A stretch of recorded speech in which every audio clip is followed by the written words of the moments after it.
Cold drinks are officially on the menu, and an espresso martini is a sophisticated, indulgent cocktail classic.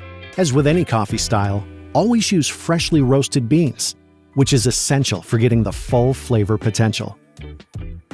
Select Espresso Martini from the drinks menu. You'll see a handy recipe card that displays the recommended ingredients. After grinding, insert your portafilter into the grouphead. Using a Breville Cocktail Shaker is an ideal way to make an espresso martini. However, if you don't have one, start with an espresso glass, placing it under the portafilter. Brew a double shot of espresso and wait for extraction to complete. If you're using a separate shaker, now is the time to transfer your espresso. Next, fill the shaker 3/4 full with ice. Add 2/3 of an ounce of vodka or dark rum, 2/3 of an ounce of coffee liqueur, and 1/3 of an ounce of sugar syrup.